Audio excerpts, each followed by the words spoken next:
this is an iHeart podcast. Guaranteed human. This is Special Agent Regal, Special Agent Bradley Hall. In 2018, the FBI took down a ring of spies working for China's Ministry of State Security, one of the most mysterious intelligence agencies in the world. The Sixth Bureau podcast is a story of the inner workings of the MSS and how one man's ambition and mistakes opened its vault of secrets. Listen to The Sixth Bureau on the iHeartRadio app, Apple Podcasts, or wherever you get your podcasts. I'm Amanda Knox, and in the new podcast, Doubt, The Case of Lucy Letby, we unpack the story of an unimaginable tragedy that gripped the UK in 2023. But what if we didn't get the whole story? Evidence has been made to fit. The moment you look at the whole picture, the case collapsed. What if the truth was disguised by a story we chose to believe? Oh my God, I think she might be innocent. Listen to Doubt, The Case of Lucy Letby on the iHeartRadio app, Apple Podcasts, or wherever you get your podcasts. Hi, it's Jill Winterstein, host of the Spirit Daughter podcast, where we talk about astrology, natal charts, and how to step into your most vibrant life. And today I'm talking with my dear friend, Krista Williams. It can change you in the best way possible. Dance with the change, dance with the breakdowns. The embodiment of Pisces intuition with Capricorn power moves. So I'm like delusionally proud of my chart. Listen to the Spirit Daughter podcast starting on February 24th on the iHeartRadio app, Apple Podcasts, or wherever you listen to your podcasts. I'm Clayton Eckerd. In 2022, I was the lead of ABC's The Bachelor. But here's the thing. Bachelor fans hated him. If I could press a button and rewind it all, I would. That's when his life took a disturbing turn. A one-night stand would end in a courtroom. The media is here. This case has gone viral. The dating contract. Agree to date me, but I'm also suing you. This is unlike anything I've ever seen before. I'm Stephanie Young. Listen to Love Trapped on the iHeartRadio app, Apple Podcasts, or wherever you get your podcasts.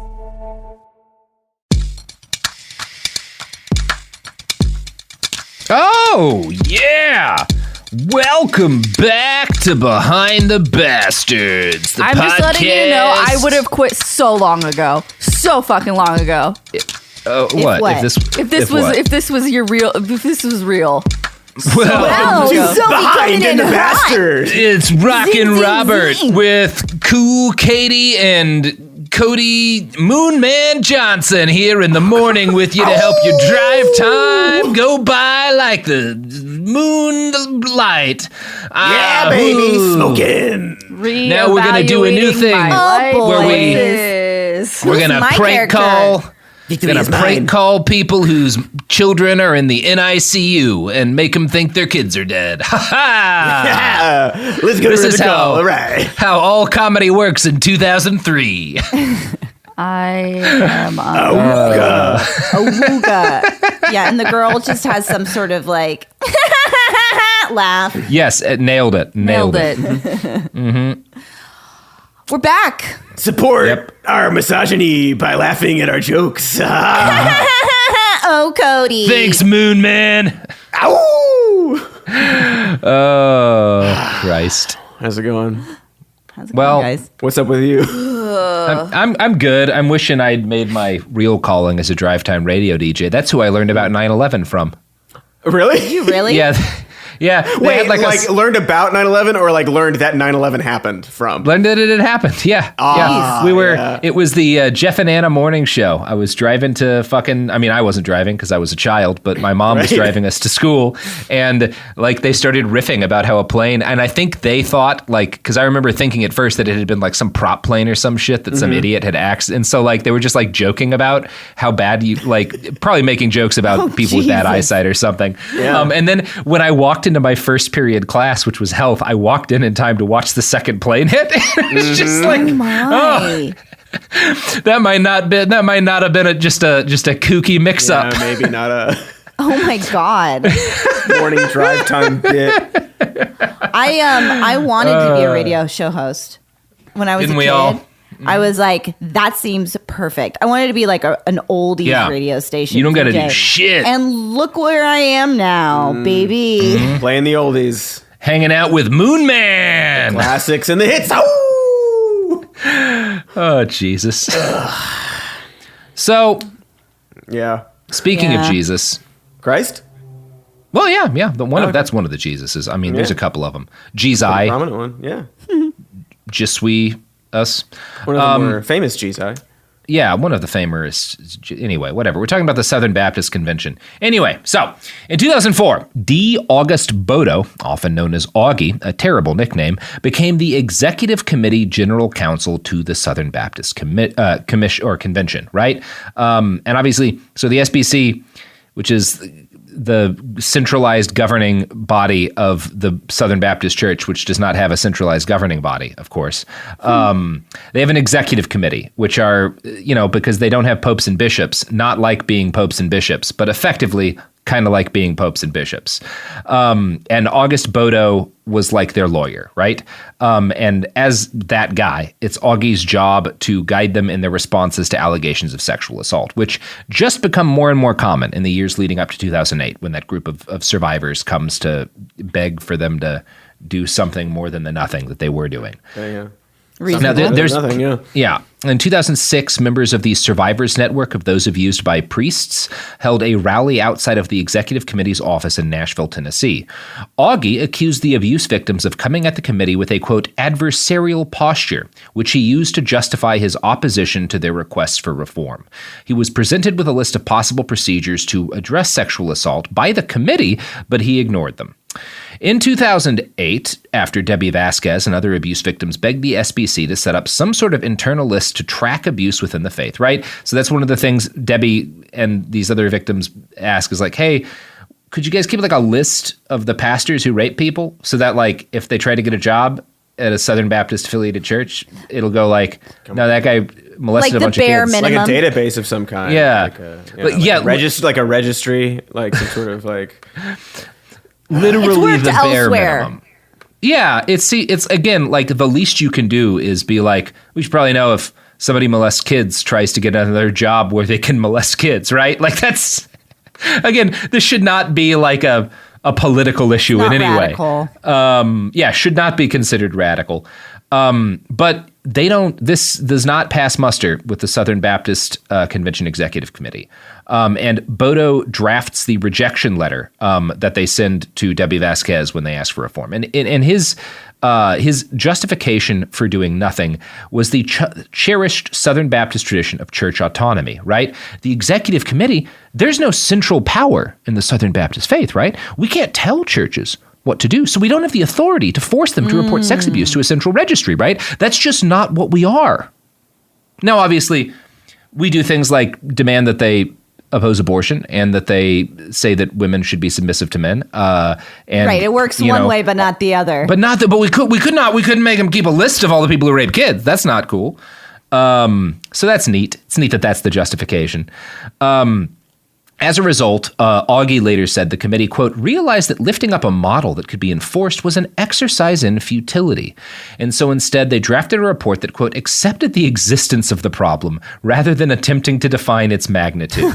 Again, this is now an ancient Baptist tradition, right? Bad things happen. We acknowledge that. There's nothing we can or will do about them, but they happen. We can save their souls. Yeah. Through preaching. Well, their souls were probably already saved. Before the pastor molested them, he surely baptized them. So really, it's other people we need to worry about. They're taken care of. Mm-hmm. They're good to go. To heaven. Mm-hmm. Good to go to heaven.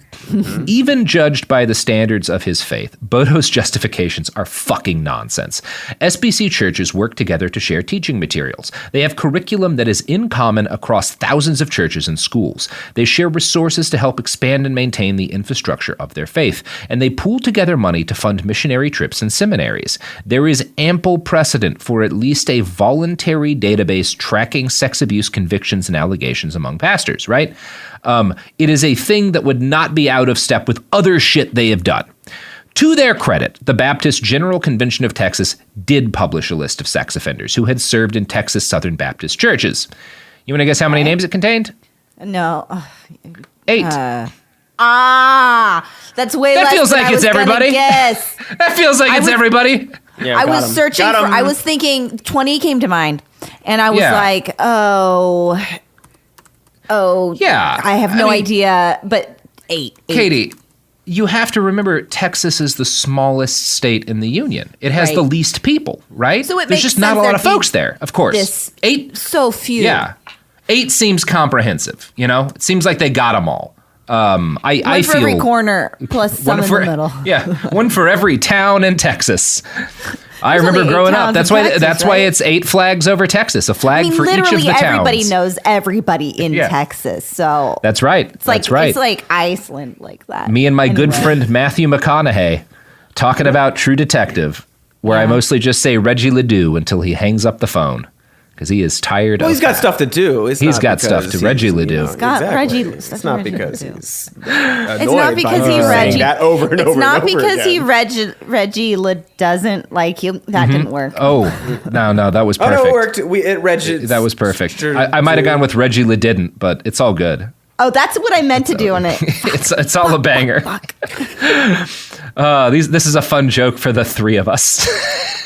That's who's here, and Everybody whoever else happens to remember True Detective, and mainly the way that one, but specifically one season. You guys should really check out True Detective. This little sleeper show that nobody. 2 words from one line of one season of a show from like 6 years ago. It's not 2 lines. That's a name that gets said a bunch. He does. Yeah, sure. And to be clear, he never says it like a verb or whatever. It's just a name. No, it's a person's name. Again, nearly all of this is just us because it's funny. Why would Russ Cole start doing a bit in the middle of a hard-boiled detective series? I don't know. So Bodo comes to these sex abuse survivors and is like, look, there's just nothing we can do. Because of the nature of how the convention is structured, we can't make people keep a central database. It's just not possible. It would be outside of the traditions of our faith. You want to know something fun? Yeah. Maybe. It turns out that for years and probably decades, the executive committee leaders kept a database of sex offenders who'd worked for the Southern Baptist Convention. Fucking knew it. That was my guess. Did they show anyone this list? Of course not. Right? That's wait. To say specifically that it's like against our faith or whatever the justification basically saying. So can't do it too hard. Against our faith. Not what we do. But we do publicly. it. Of course we do it. Obviously, privately. Yeah. Come on. And I'm going to quote now from an interview with Russell Moore. He's a former spokesman for the denomination who is now a critic of the SBC. And this is him commenting on the Houston Chronicle expose. Quote, allegations of sexual violence and assault were placed, the report concludes, in a secret file in the SBC Nashville headquarters. It held over 700 cases. Not only was nothing done to stop these predators from continuing their hellish crimes, staff members were reportedly not told to even engage those asking about how to stop their child from being sexually violated by a minister. Rather than a database to protect sexual abuse victims, the report reveals that these leaders had a database to protect themselves. Mm-hmm. Yeah, for sure. Now, that's always the way. I'm not an expert on morality, but I think it might be arguable that if a bunch of people who were molested, many of whom were molested as children, come to you and say, please, for the love of God, do something to protect us and other children who are at threat and other people who are at risk, and you instead ignore them to protect yourself. Sure, okay. That might be the kind of thing that, were I God, I would shoot you with lightning bolts for. Whoa, hey, you can't just put actions into God's mouth and fingers. Come on, you don't know. Maybe he's cool with it. It's been a while since I was in Sunday school, but that does strike me as a sin. I think that might be a sin. It feels like a sin, but could be sinful. Yeah. In this scenario you laid out, the person said, for the love of God, and in that scenario they would be taking the Lord's name in vain, and I don't know, maybe they've relinquished all...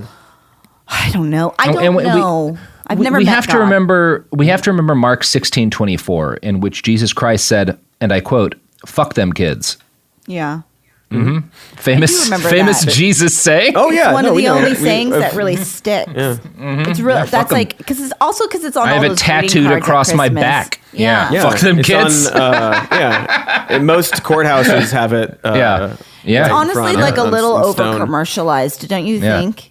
I do. It's printed so much. I don't know. Yeah. It's like... Yeah, it kind of loses it loses its power a little bit. You're right. We're doing lots of fun bits that distract These are fun bits. Topic. So, They'd made this database, which they claimed they couldn't do, just to protect themselves. And here's the thing, they weren't even very good at protecting themselves or the Southern Baptist Convention, because the same pedophiles and molesters kept getting hired again and again, as this devastating segment from the Chronicle investigation makes clear. Quote, Doug Myers was suspected of preying on children at a church in Alabama, but he went on to work at Southern Baptist churches in Florida before police arrested him. Timothy Redden was convicted of possessing child pornography, yet he was still able to serve as pastor of a Baptist church in Arkansas. Charles Adcock faced 29 counts of sexually assaulting a 14-year-old girl in Alabama. Then he volunteered as a worship pastor at a Baptist church in Texas. You know, it's a really good way to protect yourselves against this would be to fire those people. You might say, yeah. That would be the best way to protect yourself against allegations of sexual abuse, would be to fire those people and to make clear in no uncertain terms that there is no room for predators in your faith. Yeah. I don't know. I'm not a PR person, but well, it's one of those things. There would be no realistic reason, even given all like the right wing shit, there'd be no realistic reason to be angry if a church, if a denomination with 47,000 churches on a semi-regular basis found that people who were volunteering or working were child molesters and fired them, right? There's 14 million people. You know, you can't avoid that to some extent, you know? If they were firing them and taking it seriously, it would just be like, yeah, man, there's 14 million people in the faith. Sometimes predators are going to try to get in there, and all you can do is try to build resiliency around that and make sure those people are removed when they pop up, and you know, constantly be sort of evaluating the degree how you can make people safer from that. Instead, the SBC does nothing. Well, they don't do nothing. They enable these folks a lot of the time. So that's cool. Okay. Yeah, okay. Yeah. The other thing, the opposite of the thing. The opposite. Yeah, I'm going to continue that quote from the investigation. Quote, in Georgia, the pastor of the SBC-affiliated Eastside Baptist Church near Atlanta announced it was re-examining its hiring practices after Alexander Edwards, a volunteer youth pastor, was arrested in 2016 on charges of sexual battery involving an 11-year-old boy he had met at the church. It wasn't Edwards' first criminal charge. While serving as a youth pastor at another Baptist church 160 miles away in Lee County, south of Atlanta, Edwards was arrested in August 2013 and charged with using the internet to find a child for a sex act. That case was still pending when Edwards began volunteering at Eastside. He was convicted of the 2016 charges, and the charge in Lee County was dismissed. So, that's all good. Seems fine. Oh, it seems bad, Robert. It seems bad. It is bad, Katie, but what's interesting about it here to me, just on a kind of an intellectual level, is that obviously this is all like Catholic Church shit, right? Like you can switch the names up, and these are all stories that you can find within, you know, abuse by Catholic priests. But on paper, at least, the Southern Baptist Convention basically has the opposite structure of the Catholic Church, right? It's supposed to, at least. Catholic Church, it doesn't get much more centralized, right? You have a hyper-centralized religious bureaucracy that vets and teaches every single priest and also acts to shuffle them around and hide what they're doing to protect church assets and resources. Among Southern Baptists, pastoral assignment is, in one expert's words, kind of the Wild West. There's no regulation. There's no central authority. Churches make their own policies for deciding who can be a pastor there. In many smaller congregations, all it takes is being a good speaker and getting enough congregants to say, yeah, this guy. The SBC's response to allegations has likewise been decentralized, with some leaders like Paige Patterson taking action to help abusers, but with most abusers seeming to slip through the cracks because there's nothing but cracks. Yeah. Now, one thing I find fascinating here is that as different as the SBC system is, at least on paper, from Catholicism, the guy who was probably the leading expert on why the Catholic Church is a fucked up den of molestation immediately realized the SBC had the same problems. Have you guys heard of the Reverend Thomas Doyle? Fucking cool dude. Yeah. He is a priest and a former lawyer for the Catholic Church. In the 1980s, he was the first major insider to blow the whistle on child sex abuse by priests. And so he gets my coveted Good Catholic Priest Award, which I have only given out to him and the guys from the beginning of Jesus Christ Vampire Hunter, which is a pretty good movie. It's a good thing you had so few printed. Yeah, I did. Well, I mean, I'm going to be honest, Katy. I had a couple of storage facilities full of awards here. I'm taking a bath on this one. I'm looking. I keep trying to give them out, but I'm underwater here. I can't get my head above it. Life is long. Maybe you'll be surprised. Yeah. Melt them down. You got to do something with them. The good reverend became an activist after leaving the church, and he wound up working with a number of victims of Southern Baptist pastors. The stories they told him and the actions taken by the SBC to keep things quiet sounded familiar. In 2007, he wrote letters, including one to SBC President Frank Page, warning him, hey, I think you guys are doing a Catholic church, right? So Page responded that they were, quote, taking the issue seriously, but that there were serious limitations to what they could do because, of course, we don't have any power over the churches that are, obviously, right? Obviously. Yeah, there's nothing to be done. How would we even... Yeah. In March of 2019, Page resigned as president and CEO of the SBC Executive Committee for what we currently know only as, quote, a morally inappropriate relationship in the recent past. Oh, what? Pardon me? Yeah, baby. Say one more time. Surprising. So this guy who fucking this Catholic Church whistleblower reaches out to Frank Page, who's the head of the SBC, right? He's their president, which is like an elected kind of position. Reaches out to him in 2007 and says, hey, there is a sex abuse problem. It is systemic. You guys need to deal with it. Page is like, we're taking it seriously. This is a challenge. There's a lot of limitations on what we can do, but trust me, I take this seriously. 12 years later, he has to resign from the SBC Executive Committee because he has a morally inappropriate relationship. We don't know anything else. We don't know the age of that person. We don't know the degree to which consent was or was not involved. We don't know what exactly happened, right? That could mean, because again, of how these kind of people define sex, a morally inappropriate relationship could be he had a perfectly consensual relationship with an adult that was outside of the bounds of marriage, or it could be that he was diddling like a 9-year-old, right? Yep. Like all of that. It's a wide spectrum. Yeah. No idea what he did.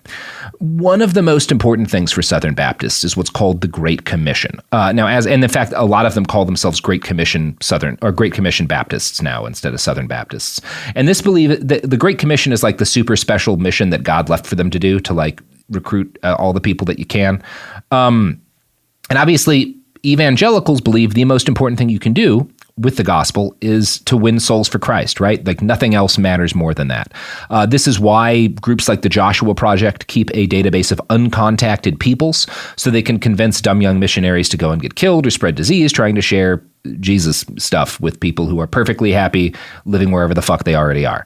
Now, the legitimate belief is that the legitimate belief here that kind of drives this is that people cannot be saved without choice, and they can't choose to accept God without knowing about him. So, the logic goes, since the afterlife is eternal, and this life is not, no amount of suffering in this world is worth more than preventing damnation in the life after this. On a small scale, this does lead some individual missionaries to take on terrible risks and live in privation to share their faith. On a big scale, it means that true believers in this might do anything to avoid fucking up, say, the money that funds missionary activities. And this brings us to the story of Timothy Redden, the director of missions for the Central Baptist Association. Now, this is... I think it's time for an ad break. Maybe it brings you to an ad break. Maybe. Speaking of evangelism, you know what I'm a missionary for, Katy? Cody. Products and services that support this podcast. Products and services that support this podcast. You're spreading the real good news. Let me quote the good word from Isaiah 26:13. Jesus Christ cannot save your soul, but the incredible products offered by Blue Apron and Shopify can. Amen. Praise him. Him being Blue Apron. I need 30 and seconds. Shopify, sure. Yeah. That's okay. Yes. Before we come back. Sorry. Yeah. Yeah, you get it.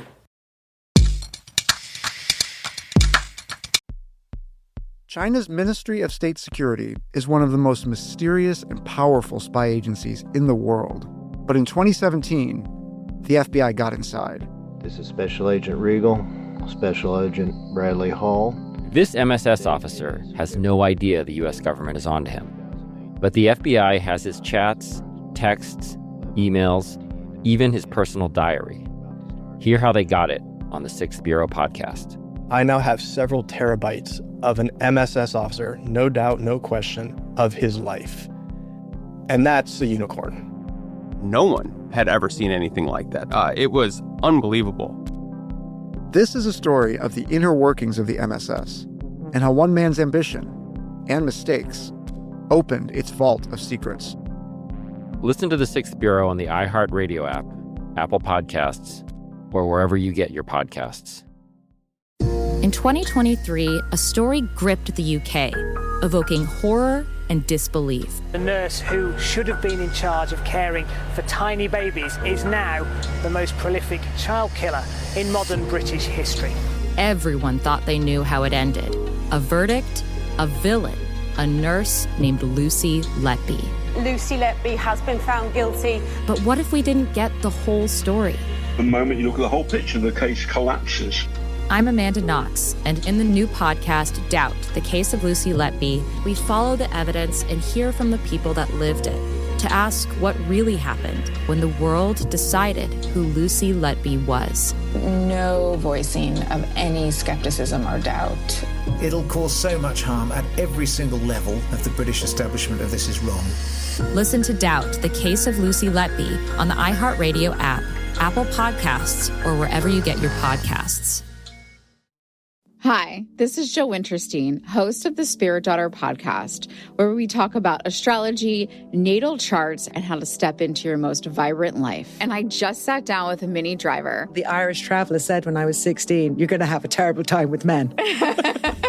Actor, storyteller, and unapologetic Aquarian visionary. Aquarius is all about freedom-loving and different perspectives, and I find a lot of people with strong placements in Aquarius are misunderstood. A Sun and Venus in Aquarius in her 7th house spark her unconventional approach to partnership. He really has taught me to embrace people sleeping in different rooms, on different houses, in different places, but just an embracing of the isness of it all. If you're navigating your own transformation or just want a chart-side view into how a leading artist integrates astrology, creativity, and real life, this episode is a must listen. Listen to the Spirit Daughter podcast starting on February 24th on the iHeartRadio app, Apple Podcasts, or wherever you listen to your podcasts.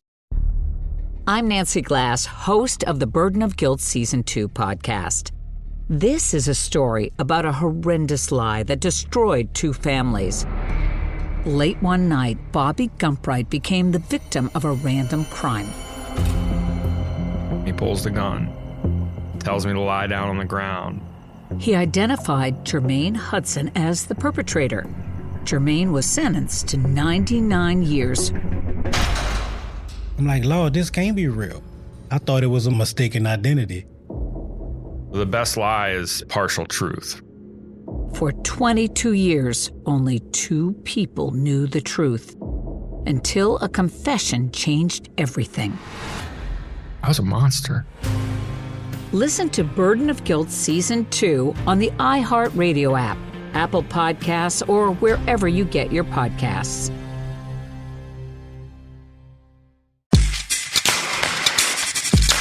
We're back. Cody was just regaling us with the story of the years he spent as a rodeo clown in Arizona. Not a joke. Look it up. You can find the videos online. They are out there. Let's get back to the story. All right, I guess I got more to say about it, but another time, Cody. People can listen to the Some More News episode that you did. Yeah, we got a whole thing. They can find it. It's easy. Just We've Google it. We've talked about this. We have all talked about it. Of course we have, constantly.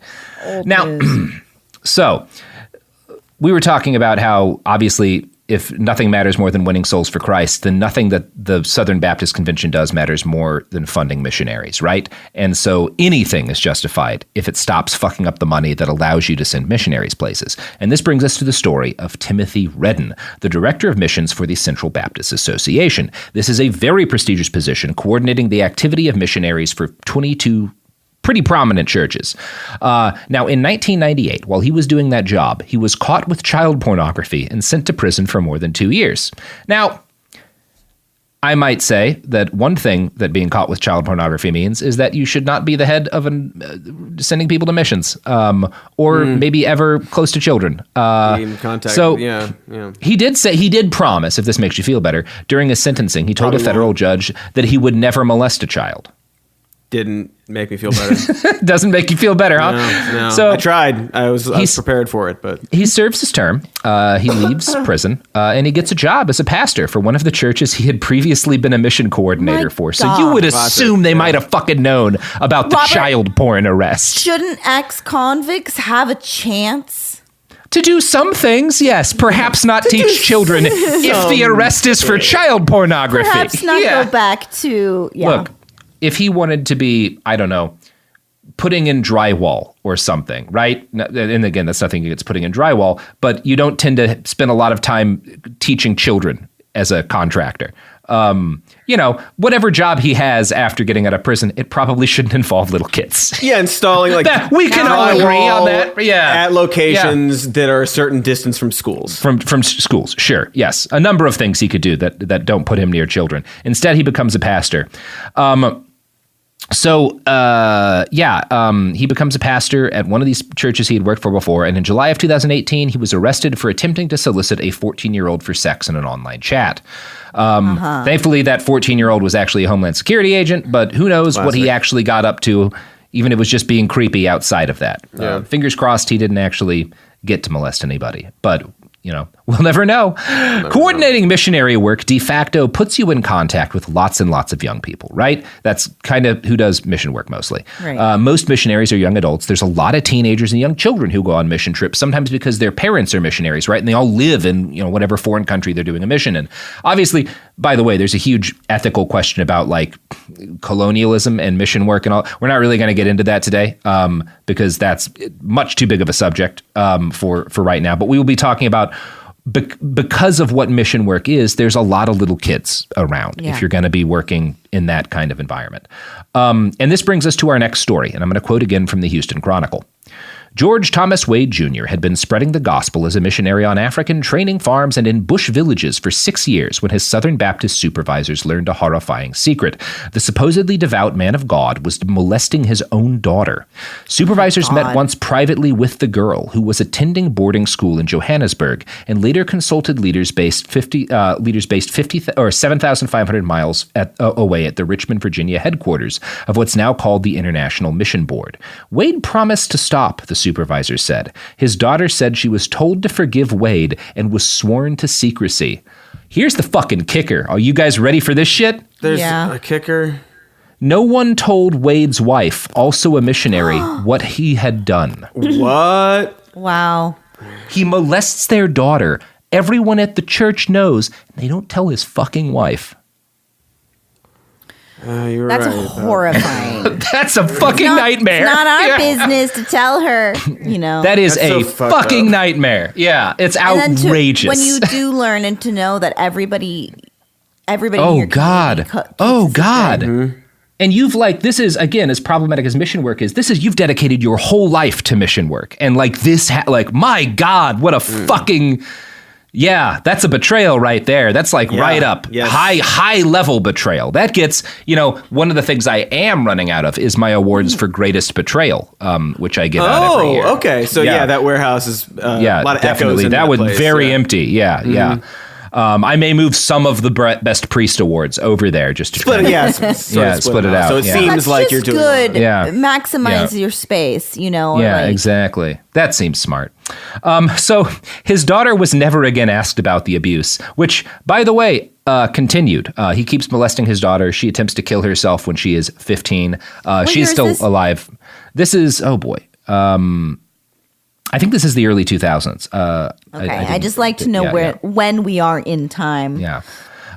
So his daughter, he keeps being molested by him. She attempts suicide. She does live. And she later testifies, quote, "I felt stupid for having told anything to anybody.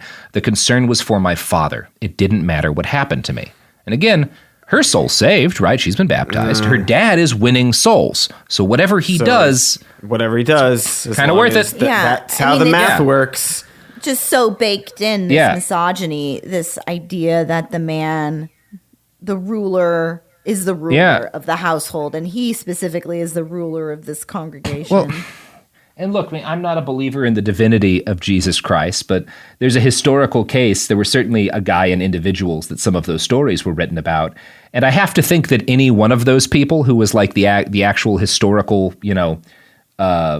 individuals, rebels in a lot of ways, who, we get our stories about Jesus from, if you could go back in time and explain this story to them, would get a stick and start swinging, like this is like fuck, right? Like this is fuck 'em up behavior, Yeah. like by anyone, right? Any moderately, again, that's the thing. Like you talk about like, I don't know a goddamn fucking atheist or degenerate weirdo hippie in the world who wouldn't like fucking burn down a building if this was done like to their family, but these people, these men of God, love this shit. They're totally down. So the Southern Baptist Mission Board is the world's largest sponsor of Protestant missionaries, and their official policy, as revealed in 2019, was to keep misconduct reports, allegations of rape and child molestation, inside the church hierarchy, rather than involving law enforcement or often even telling both parents.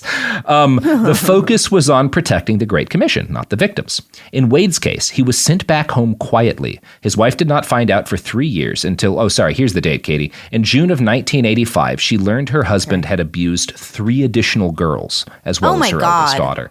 So she finds out not as only that her husband's molested their girl, but now 3 other girls have been molested while she's been married to this guy.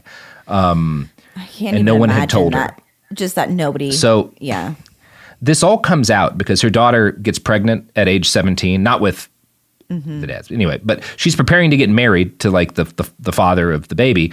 And dad decides he's going to officiate the wedding. And for whatever reason, this is like kind of the straw that breaks her back, and she suddenly blurts out to her mom that like I cannot let my dad perform the wedding ceremony, like because he's been fucking molesting me for years. And that's when Diana Wade finds out what fucking happened. Wow. So again, she calls the cops right away. Her husband is arrested. He is charged and convicted on 5 counts of felony sex abuse, and he goes to fucking prison. Next, Diana does the natural thing and files for divorce, right? Yeah. Pretty clear. Like, I don't think that needs explaining to reasonable people. One of the first steps. Yeah. Right? Pretty reasonable reaction. Yeah. Yeah, not according to the church. The church, who is her employer, warns her that her divorcing her husband is, quote, an unpardonable sin. This is really upsetting. Not that I don't know that this shit happens or happened. Yeah, it's fucking outrageous. Yeah, so, it is. Diana had, by her own admission, never wanted to be anything but a missionary, but she was traumatized, as was her daughter, and so she asks the church that she'd given so much of her life to if they could compensate her for the counseling and medical bills that she and her kid are going to have to go through, right? Reasonable, bare minimum. Bare fucking minimum. The SBC says no, and they force her to resign alongside her imprisoned husband. In a letter she sent to her employer, Diana wrote, quote, I am deeply hurt. I find it difficult to accept that because of what Tom Malone did, my calling and commitment in ministry are of no account and are to be thrown away along with his. Mm-hmm. She's still saving souls. She's still good for your fucking math. I mean, this all sounds very illegal. Demon shit. It does sound illegal, the Katy. Church says, Yeah. It does sound like concealing a serial child molester there might be some things that you could get in trouble for if you Legal do that. Issues, yeah. And firing someone for wanting to divorce their husband. Well, actually, I think that probably is because it's a church. Maybe they may be on safe ground there. I don't know. Yeah. Not a lawyer, but I am going to quote next from the Chronicle's reporting. Diana Wade filed a lawsuit alleging that the mission board had broken contractual promises to protect her family and increased harm to her children by concealing her husband's criminal behavior. A jury decision favored the family, but the Wades lost in 1991 after the board appealed to the Virginia Supreme Court. Mission board leaders were forced to address the allegations publicly only because of the lawsuit. Board officials never said whether they had later investigated if other children were abused by Wade. In all 5 cases, mission board officials that they didn't. So they never said whether they'd investigated if other kids had been abused by Wade while he was a missionary in Kenya and Botswana from 1976 to 1984. Right? They never investigated. Did he molest any local kids? This guy with power and effectively a lot of legal immunity, being a white missionary in like Kenya and Botswana. Did anyone like look into whether or not he did anything there? You got to think where this started. Shot in the dark, they didn't, and he did. Yeah. And in fact, the Chronicle looked into 5 cases of missionaries who were definitely abusing kids. At no point in none of these cases was there evidence that they had been investigated to see if they abused local children, right? So in 5 cases of people who abused missionary kids, there were no investigations to see like, did they do anything else? Oh, like, what else? Who else? Yeah, nothing else looks, nobody, again, they didn't look into that. They're not, the only reason they look into this is because they get caught. They're not opening any lids. And they certainly don't care about it's pretty vile. non-white kids. Absolutely not. They care about them not going to hell, but you can get molested and go to heaven. They don't actually care about that, do they? Yeah, I mean, they say they do. I mean, they what? Say yeah, they like, do, but don't they make it's about money and power? And, like, if you're willing to fuck a kid, you're actually not concerned whether. Yeah, you might make that case, right? That's a strong argument, Katy. Thank you. Now, in 2018, the board sent more than 3,600 missionaries overseas and managed a budget of $158 million, which was provided by tithes from church members. That is a big bag to protect, right? And over the years, the Chronicle's investigation shows at least 5 salaried employees of the mission board were accused of or convicted of abusing 24 victims, most of whom were children. The problem was bad enough that, in 2004, the IMB established an abuse hotline. The inciting incident for putting this together was a scandal over a missionary named William McElrath, one of the mission board's most dedicated evangelists. He had been stationed in Indonesia for decades, where, as it turns out, he repeatedly molested his colleagues' children. Letters the man sent to his own co-workers show that he privately admitted to abusing colleagues' children 30 years before the story became public. He's like writing his fellow missionaries like, molested some kids the other day, I feel a little bad about it. Wait, yeah, like this is like a casual correspondence, just like I did this and I feel bad, or I did this and like everything's cool. Yeah, I think it's I did this and like I'm feeling kind of funky about it. Maybe it's bad to molest children. Look, Cody, nobody's perfect, or as I say, nobody's perfect. I was gonna splay blat. One of his victims was Linda DeVarth. She had moved to Indonesia at age 8 with her brother and missionary parents. McElrath was the elder missionary there, and at first she thought he was an admirable figure. He was a good writer. He played the banjo. He was a very friendly, charismatic guy, right? He's kind of like the head missionary, more or less, because he's been there for forever, and he's just this very charismatic person. One of the things she recalls about him is that he always had a kid on his lap. In 1972, when she was 9, DeVrath became that kid, and McElrath fondled her. She said nothing for 5 years, but when she did tell her parents, her father, to his credit, reported McElrath to mission board officials in Indonesia. No action was taken. The Chronicle continues. By the time DeVarth reported McElrath in 1977, mission board leaders had already heard similar accusations. Letters and other records show. In 1973, he confessed to molesting another child and a note was placed in his file, but mission leaders let him continue to serve. In 1978, another incident caused the organization to restrict McElrath's interactions with children. Still, he remained in the field, board records and correspondence provided by victims shows. Finally, in 1995, DeVarth and several others wrote Jerry Rankin, mission board president from June 1993 to July 2010, complaining about McElrath. That same year, the board fired McElrath for an immoral lifestyle unbecoming to a missionary. He immediately set to work playing... so that's good, right? Yeah, this is fun. Just like the phrasing for all this stuff is like so watered down. It's ultimate weasel word shit. Again, for these people who are all like fire and brimstone and the inerrant word of God, there's a lot of like, a mistake was made and people were impacted. Again, it's like the best way to protect, the best way to respond would be to loudly and boldly say, there is no place for this in our community. That's the In fact, it's the only way to respond. If you're not if you're not saying that, then you're allowing it to happen because people are like aggressive response. Yeah. Like, I would like to hear at least once that like, oh, hey, it came out that this missionary or this pastor had been molesting kids and one of his coworkers hit him in the fucking face repeatedly. Yeah. Like some example, like people are like outraged about this thing. Not just like, oh, what do we do? Yeah. Like, what do you do? Yeah, I mean, obviously that isn't the only solution that you should do, but it'd be nice to know that like some of these people cared that much. He immediately set to work McElrath playing contrite because, again, he knew that doing so was going to let him get another position with the church and then he could molest more kids. The way he does this is by sending letters to 6 families he described as having been impacted by his actions. One of these kids was Linda DeVarth. He wrote, "Please forgive me for having touched you too intimately when you were a child many years ago. I regret having abused a family-like situation." What? Kind of. Got an issue with that? You don't think that's good, huh, Cody? No, it's not good. He could maybe a second draft. Maybe a second draft. Maybe a second draft where I say I am walking into the sea because the weight of my sins has so shamed me. I don't know. Maybe that'd be better at least. Better. So DeVarth's brother sent a letter to the president of the missionary board, a former missionary named Rankin who had worked in Indonesia with McElrath. He admitted he'd heard, quote, ugly rumors about the man, but did not support making a big deal about what had happened. Quote, "I see no constructive purpose by making a general accounting of this matter to all our missionaries and to Southern Baptists in general." Again, if you let people know, they might like protect themselves better. Yeah. Again, then you don't care. You don't actually care. Well, why would you? That's not your job. Yeah, your job is to gotta get your flock. You gotta get more. Gotta get that flock. Yeah.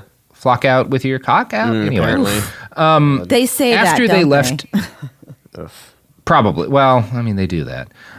So after they left Indonesia, McElrath and his wife moved to North Carolina, where he joined a Southern Baptist church and started teaching piano lessons to children. That's probably fine. Kids never sit in your lap when you're playing piano. That's not a thing that could clearly happen. That's also very clearly his fucking MO. In 2002, a group of survivors learned that McElrath was still volunteering with the church, and they caused an uproar, demanding changes to the policy that included that caused an uproar. Like, no. His actions caused the uproar. Right. Well, sorry. That's my bad phrasing. Okay, I apologize. sorry, You're right. sorry, Yes. sorry. The fact that his actions and also the fact that the church was allowing him to still volunteer, right? That is definitely cause for uproar. Yes. And these survivors are like, you need to appoint an independent advisory committee and commit to monitor perpetrators after they're caught so that they don't keep getting positions in different Southern Baptist churches. The board says no to all of this, but they do set up a hotline. They set up a hotline for mission abuse, They have a hotline, Katy. What more are they supposed to do? Somebody answering the hotline? Yeah. Maybe. Yeah, what's the deal with that hotline? I listened to This American Life recently where they put up a tattle phone in a kid's kindergarten classroom just to record what the kids say, and it just goes to nowhere. It's just laughed at. Oh, that's cool. I mean, that's pretty cute, but I'm just saying, a hotline. Yeah. What the hell? Yeah. So the board sets up this hotline, and their attorney sends an email to McElrath's victims. "We want to affirm our commitment to promptly and completely investigate any new charges of sexual abuse made against missionaries and to terminate and publicly expose any missionary found guilty of such abuse." Okay. Which, if you'd done that might have been good. Yeah, that's 5 years after they make this statement. So 5 years later, in Fort Worth, Texas, Ann Miller reports a missionary named Mark Eiderholt to the IMB. She said that he had sexually assaulted.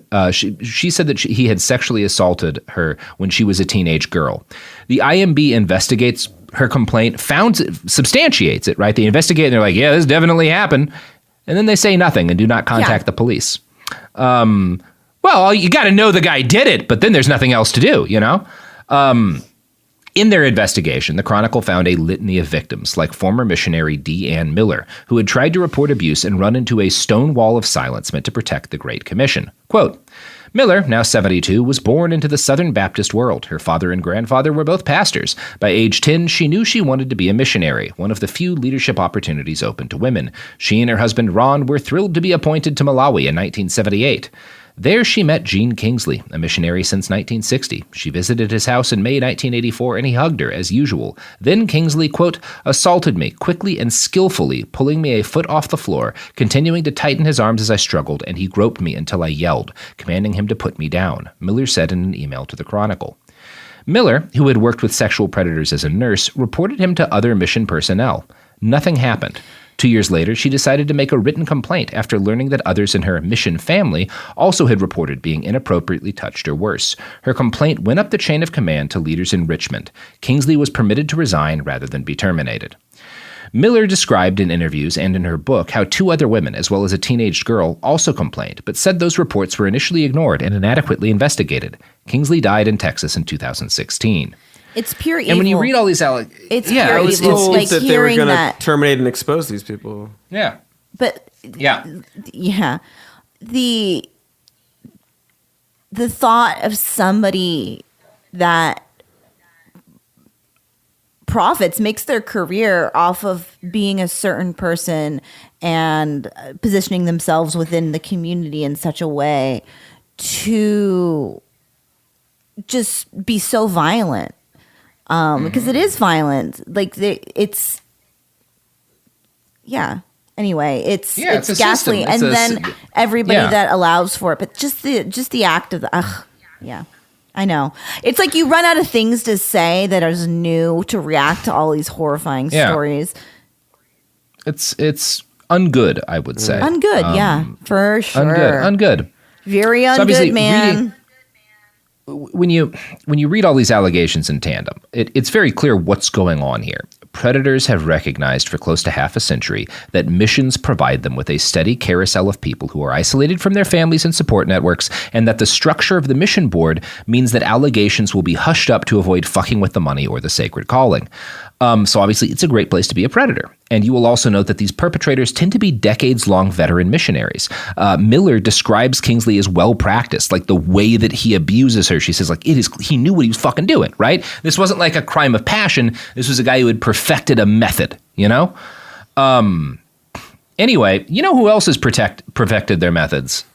To find folks at a company? Sears Roebuck, that's Sears right. Roebuck. That's why Sears is still the most relevant name in department stores. That's where you go if you really want to buy a Sears now. Yes, buy Sears. China's Ministry of State Security is one of the most mysterious and powerful spy agencies in the world. But in 2017, the FBI got inside. This is Special Agent Regal, Special Agent Bradley Hall. This MSS officer has no idea the U.S. government is onto him. But the FBI has his chats, texts, emails, even his personal diary. Hear how they got it on the 6th Bureau podcast. I now have several terabytes of an MSS officer, no doubt, no question, of his life. And that's a unicorn. No one had ever seen anything like that. It was unbelievable. This is a story of the inner workings of the MSS and how one man's ambition and mistakes opened its vault of secrets. Listen to the 6th Bureau on the iHeartRadio app, Apple Podcasts, or wherever you get your podcasts. In 2023, a story gripped the UK, evoking horror and disbelief. The nurse who should have been in charge of caring for tiny babies is now the most prolific child killer in modern British history. Everyone thought they knew how it ended. A verdict, a villain, a nurse named Lucy Letby. Lucy Letby has been found guilty. But what if we didn't get the whole story? The moment you look at the whole picture, the case collapses.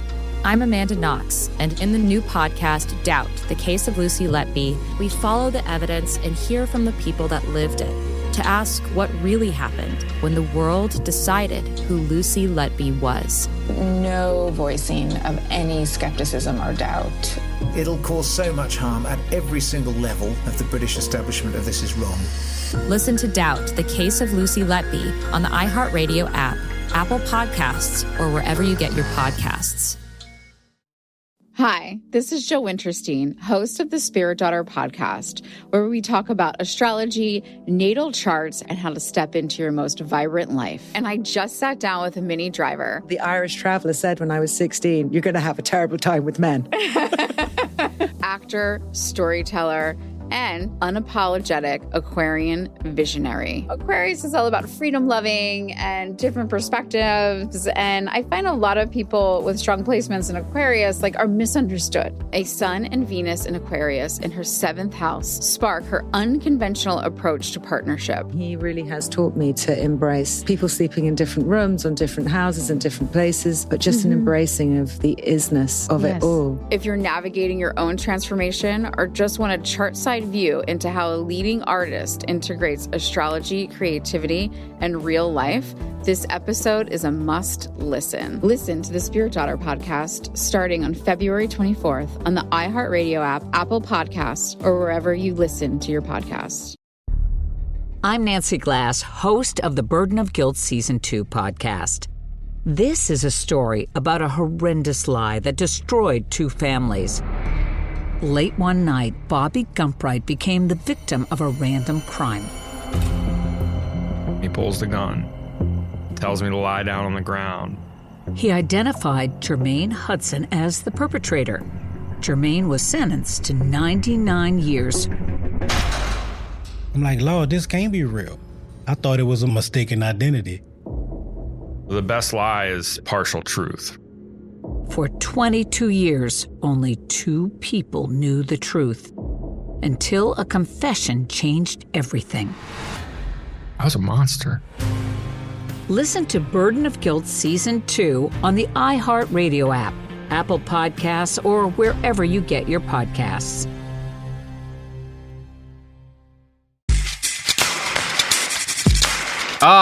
We're back.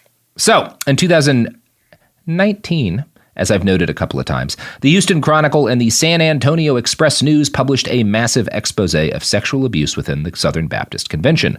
One of their articles, and this stuff's still coming out, dealt entirely with sex abuse cover-ups within the mission board. In response to this, a series of new proposals were put forward to finally do what survivors had been urging them to do for 20 fucking years. The president of the IMB responded by warning that these proposals would cut $4.5 million out of their budget for the next 15 months. This, Baptist News reported, you remember the Baptist News, meant that 75 fewer missionaries were going to get sent into the field. Paul Chitwood, the president of the mission board, after the last guy had to resign for sexual misconduct, told the faithful, "We are praying that, through the growing generosity of Southern Baptists giving through the Lottie offering, 100% of which goes to fund our missionaries in their work overseas, we can continue to fund not only our existing missionary work, but the goal of growing that force by 500 new missionaries." That's concern one. Not to maybe we should stop shit for a minute until we figure out why all these kids are getting molested. It's not let's get we might our have 75 less missionaries. It's shoot, how can we make up for this loss of income? Let's expand. Plug the followers, some of whom were molested by our missionaries. Love it when people don't get it.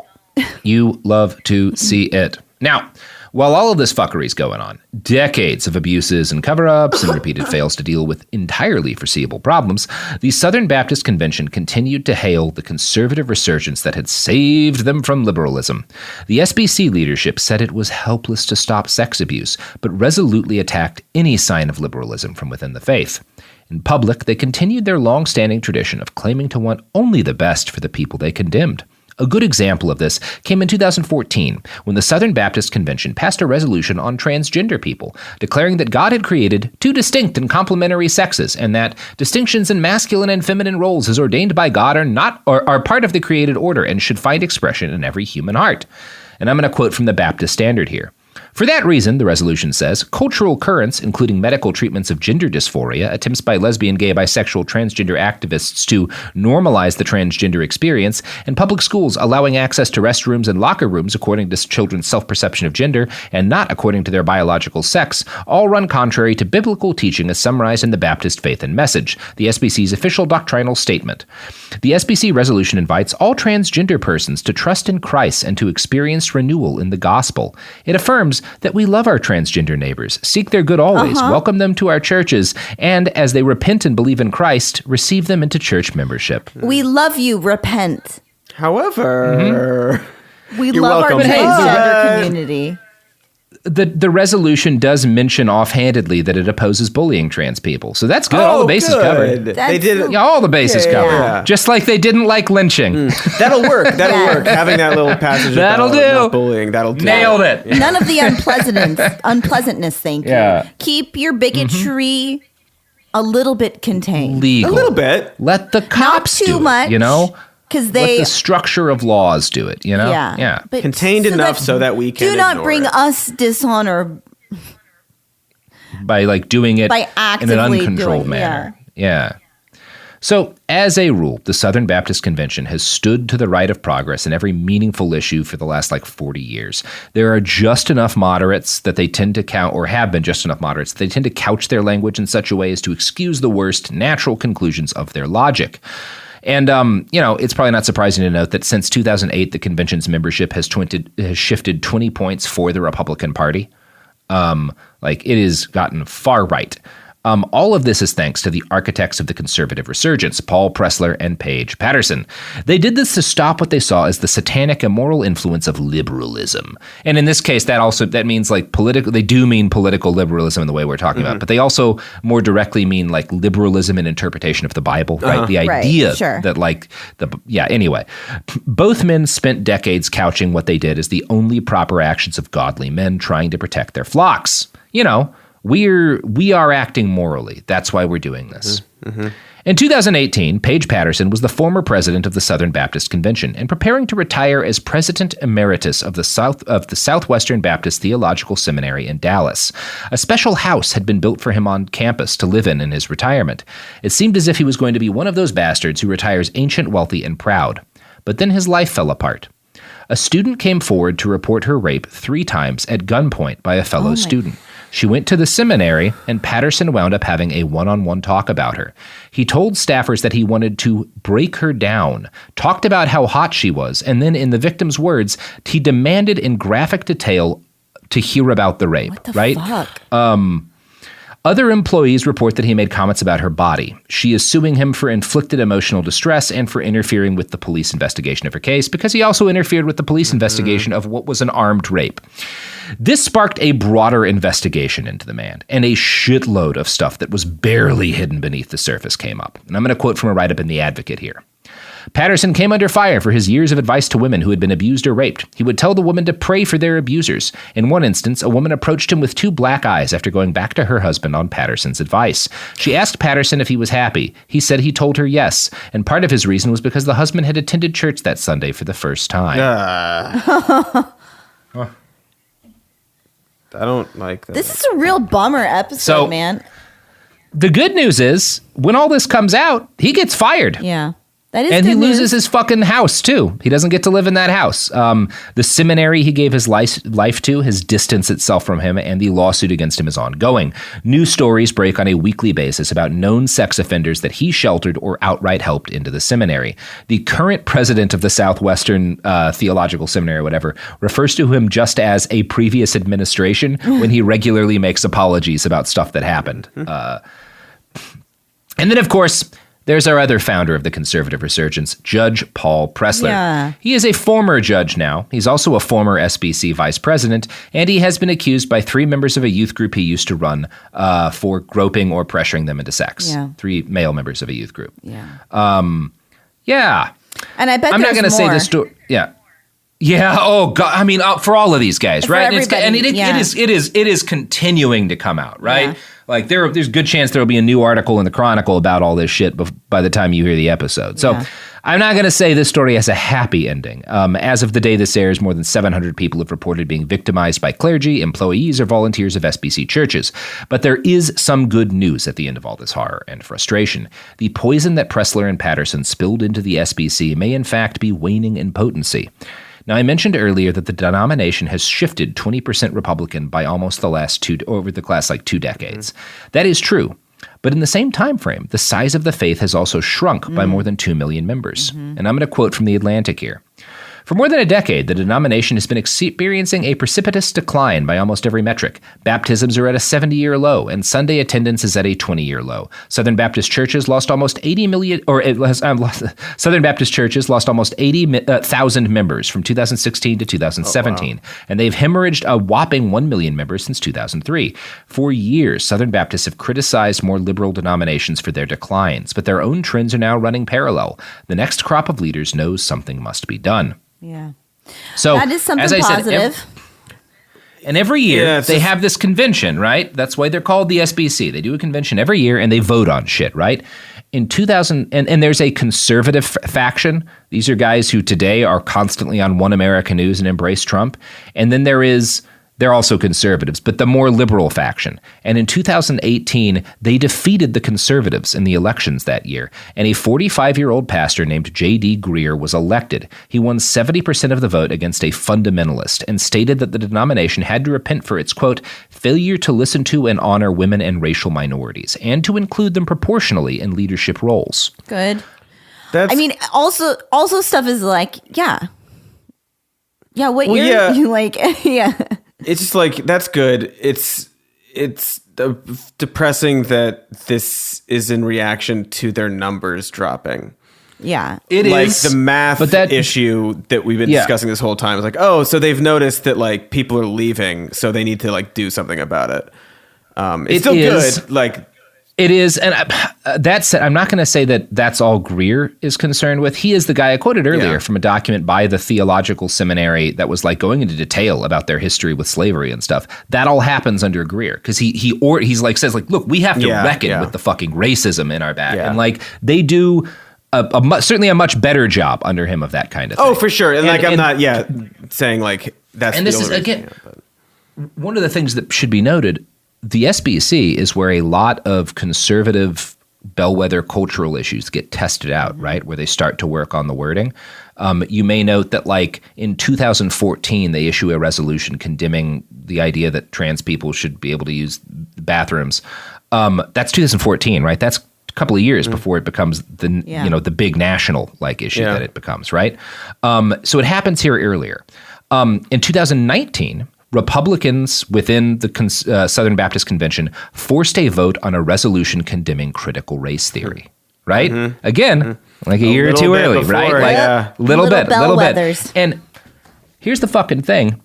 The convention refuses to condemn it. Instead, they issue, admittedly, a somewhat compromised statement, but in which they say that the concept may be useful and valuable.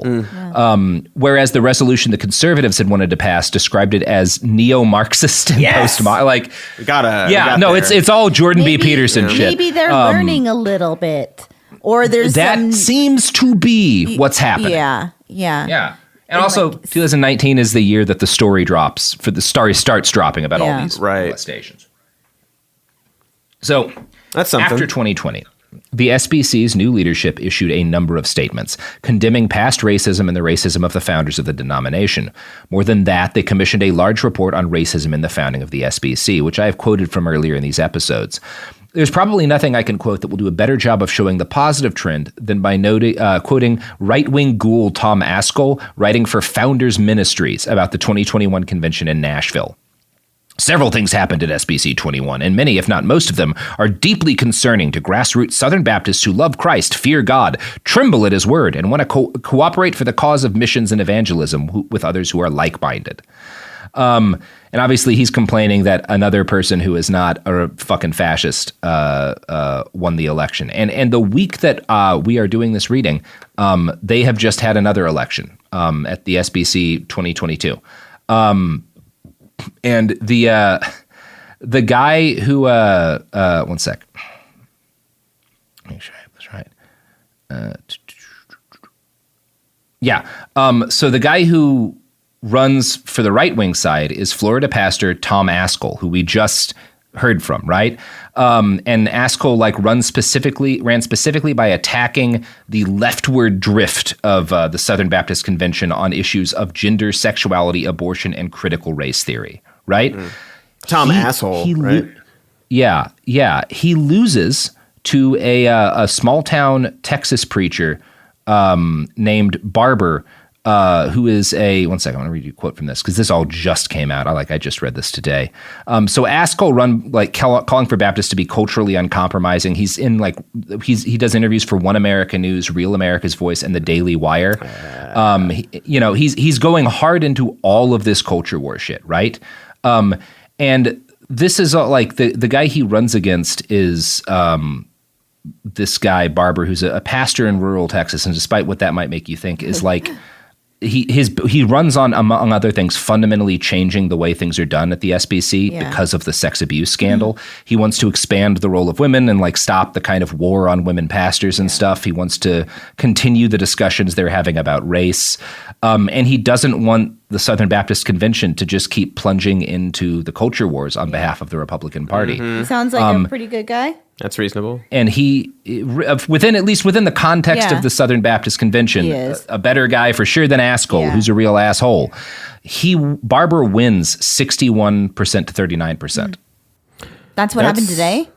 Very recently, in the last day or two. Wow. That's great. This week. That's great. Yeah. That's wonderful. Yeah, that's broadly speaking better than how the news could be. Yeah. Yeah. Good for them. I love this. Sorry, just this Daily Wire headline about this earlier, which I think is very telling. It's Southern Baptists nominate Tom Askell to leadership to combat woke drift in largest Protestant denomination. It's very funny. Yeah. Well, he lost pretty badly. Not a close election, 61 to 39 or whatever. Yeah. Not super close. Not a nail biter. Also, not a nail biter. Sound like to combat woke drift is what it said. No, it sounds like they want to listen. Cody, Katy, there's a Wokio drift joke somewhere. We should put a pin in that, figure that out later. I wanted to end by quoting that Atlantic article that I quoted from earlier, cited a pastor named Adrian Rogers, who said, quote, "As the West goes, so goes the world. As America goes, so goes the West. As Christianity goes, so goes America. As evangelicals go, so goes Christianity. And as Southern Baptists go, so do evangelicals." And obviously, that's a very Western chauvinist way of looking at things. But within the context of as Southern Baptists go, so go evangelicals, and perhaps even Christianity, there's some truth in that. Yeah. And it's not a bad sign that the Southern Baptists for 4 years now, as America's culture wars have gotten worse, have pretty consistently been rejecting the idea that their faith should lean into that shit. Yeah, tempering that sort of impulse. It's not a bad sign, right? No. There are worse things happening. That's a really insightful and lovely way to wrap this horrible story. Because Pretty bad story. Yeah, something hopeful a little bit. But a little bit, something hopeful. So I don't know, who knows what's going to happen in the future. If you're a Southern Baptist who's plugging to turn your faith back to its roots as the faith where they were going to abolish gender and destroy male supremacy. Good luck. More power to you. There's some power to you. Yeah. Some power to you, right? I don't know. You guys got any pluggables? That's nice. Yeah, they know. Check us out. Love to plug this Daily Wire piece. The Daily Wire. You got to check it out. Matt Walsh's documentary, What is a Woman? Gina Carano has been uncanceled. We have a podcast with her called acting. Even More News and a YouTube channel called Some More News and a Patreon and all sorts of fun stuff that goes along with it. Stuff. And Twitter. And also, tweet. All kinds of tweets. Starting in July, you can listen to our new podcast, Cancelgasm, where every week we'll talk to a new victim of cancel culture. The unwoke rise up. Yeah. Like zombies. It's gonna be awful. Because they're kind of all the same. Terrible. Might I recommend you actually just order After the Revolution from AK Press, Robert Evans' book. Instead. Before I get canceled for it. For telling the truth about fiction. Awooga. All right. Nailed it. Lovely. Behind the Bastards is a production of Cool Zone Media. For more from Cool Zone Media, visit our website, coolzonemedia.com, or check us out on the iHeartRadio app, Apple Podcasts, or wherever you get your podcasts.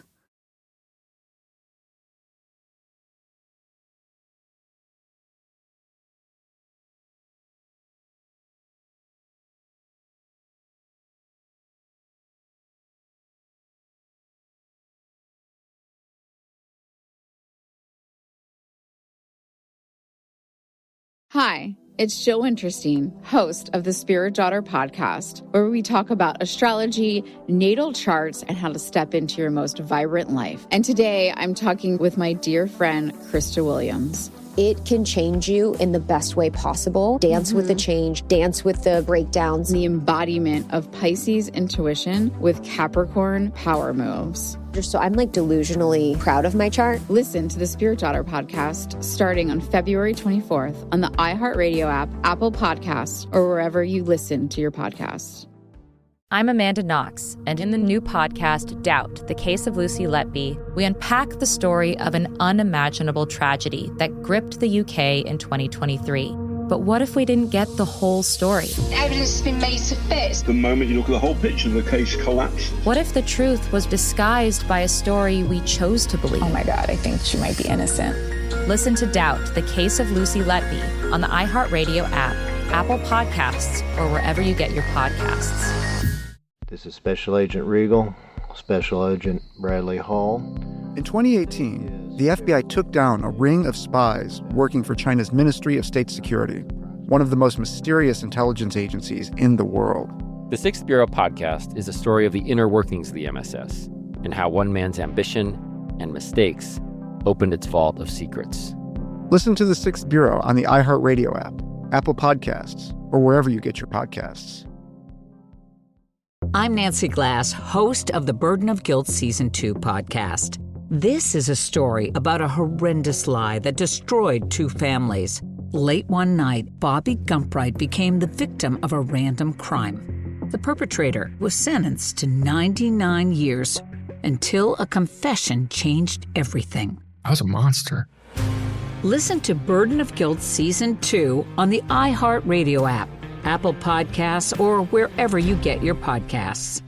This is an iHeart podcast. Guaranteed Human.